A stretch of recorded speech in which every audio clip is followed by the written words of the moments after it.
Hey there, and welcome to the Windsor Star News Cafe. I'm Dylan Kristy. And I'm Don McArthur. All right, well, it's going to be a big night at City Council tonight. The council will make a decision on how they're going to fill the vacant seat left by Percy Hatfield in Ward 7. Yeah, exactly. Ward 7, essentially they have three options, okay? They can appoint anyone of their choosing. They can appoint Angelo Marignani, who finished in second place, or they can hold a by-election, and the cost, of course, of this by-election is could be as much as $90,000, between $70,000 and $90,000. Yeah, so if council does choose to hold a by-election, it'll be a while before anyone actually can go to the polls. Like December, isn't it December? Or even potentially early next year, because once they decide that, there's a 60-day nomination period where people can put in their name for the candidacy, and then there's a 45-day campaign period. So after all that's said and done, that's when people can go to the polls. Like you said, the other option is to appoint someone, and one of the options that's been kind of thrown out there is to appoint the second place finisher in the 2010 general election, who is Angelo Marignani. He's a prominent businessman downtown. He lives in Ward 7. And he actually pulled in quite a few votes on his own last year, or in the last election, sorry. Well, exactly. He had 2,286 votes compared to Percy Hatfield. He had 4,264.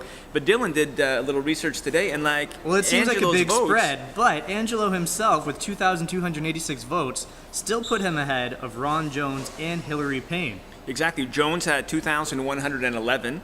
Hillary Payne only had 1,747. So, I mean, if they got enough votes to sort of, democracy rules, well, certainly Angelo had enough votes if that's going to be the metric. And even people you think like they won in a cakewalk, Fulvio only had 2,342 votes, and Magny, remember him, he only had 2,451 votes. So it doesn't take that many votes to get elected municipally in Windsor. Yeah, no, absolutely. And it has, this route with appointing the second place finisher has kind of been touted as the least democratic option for this, but if you go even just by the numbers, it does seem like... Well, Dilkins is not making any sense to me. Drew Dilkins, by the way, he had the most votes out of any councillor in Ward 1.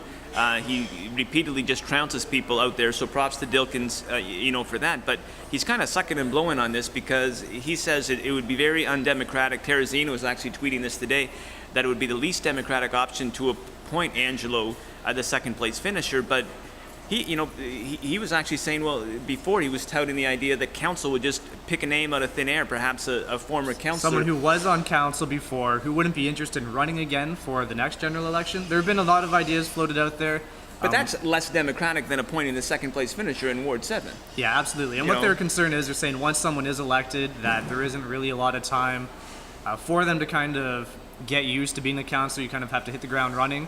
And then once you are in and get used to it, then it's kind of gearing up for the next election. So it ain't that tough, man. You listen to your constituents, and you have some creative ideas.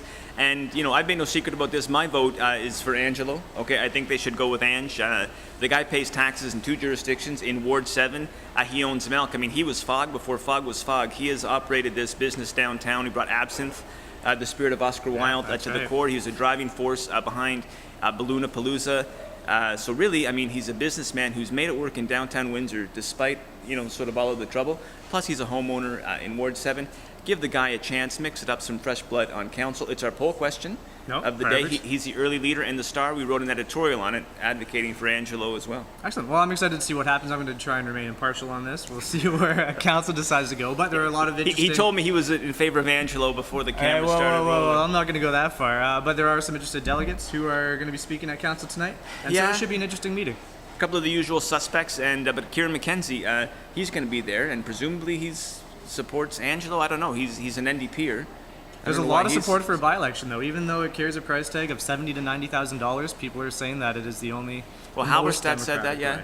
So, and it is. I mean, it's hard to argue with. Let the people decide, I guess. Yeah, absolutely. I still vote for Ange. All right. Well, it's a beautiful weekend. We have some incredible weather, which is fortunate for the area festivals that took place over the weekend. Exactly, and nobody got sick from eating cronut burgers in Windsor and Essex County. We had corn and ribs. That's right, and hummingbirds with other interesting.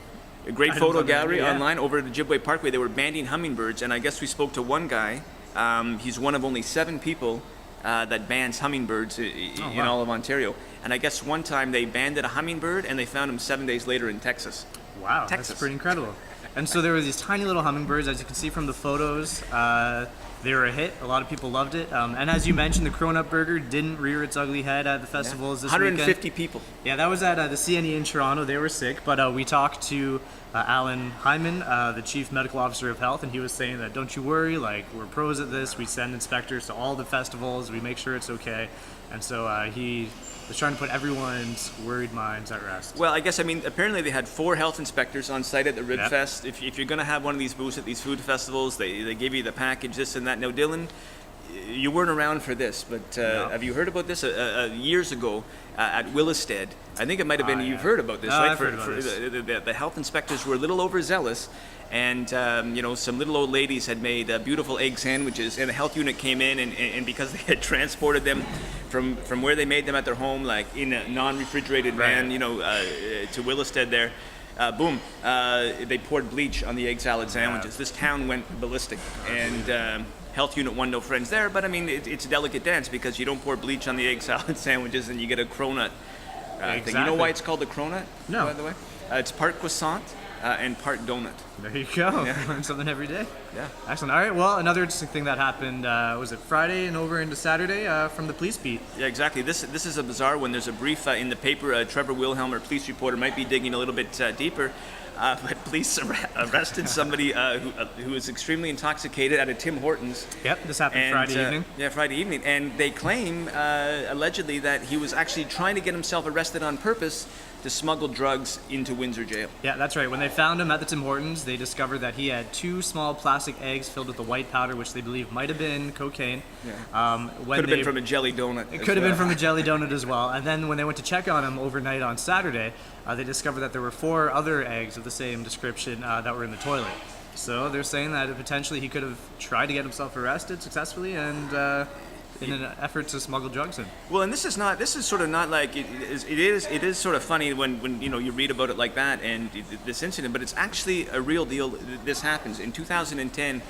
Justice Stephen Rogan, he lambasted what's called intermittent sentences. Yep. And this is when people go to jail on the weekends and then they're out at home, because he was saying that the big leaders in the joint were telling these people who were coming in on the weekends, you better bring in drugs, and if you don't bring in drugs, well, this is what you're going to get a beating. Yeah. And it was a big problem. Sarah Kelly, she wrote a whole big story on it, and the guards, I guess, they call these guys who were serving the intermittent sentences suitcases. Oh, yeah. Because if they didn't, they were forced to smuggle in drugs, and if they didn't smuggle in drugs, bad things happened. So Rogan was refusing for a while to give people intermittent sentences. Wow.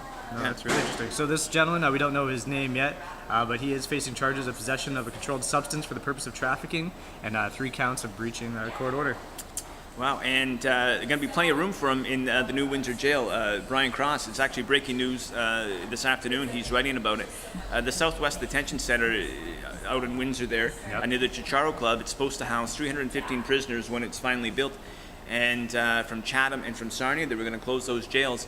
And there was fears of overcrowding, but boom, the corrections minister is announcing today in Sarnia that they're keeping that jail open. Yeah, so expect a story from Brian Cross. He's going to get local reaction and find out how that will affect us here. And potentially it could mean that we're hiring more guards in Windsor, because the 55 guards from Sarnia won't be coming down, won't be transferred to the Windsor facility. So fingers crossed, could be a couple of new jobs. Yeah, no, absolutely. And room in the jail. Yeah, there you go. Also, big weekend in sports here for in Windsor, Essex It was County. crazy. Like, we won everything on the weekend, it seems, the Lancers. Yeah, the Lancers, they opened the football season with a 78-11 pounding, really, over the Waterloo Warriors. They played. Is it a record? Near record. Yeah, no, it is a record. Quarterback Austin. Well, for most points, it's Yeah. a record for sure. 78 points.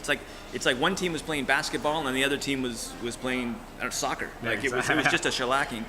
And quarterback Austin Kennedy threw for 6 TDs, tying a team record. And Duffers written a column about it. All kinds of records were smashed. But get this, the exact same thing happened last year at their season opener. They ended up beating the Ottawa GGs 63-18, which it appeared like you thought they were going to get off to a dynamite season, but no, they flopped right after that. So they didn't forget that right after the game. Apparently they huddled everyone together and warned them, like, all right, well, we got to keep playing like this. We can't let that happen again. So get ready. It could be a great season. Okay, and also some great picks of that, and some great picks of the baseball. The Windsor Stars, they won the Canadian Baseball Championship 3-1. They beat a team from British Columbia. Columbia, yeah, absolutely. So congratulations to them. They played at Micmac Park.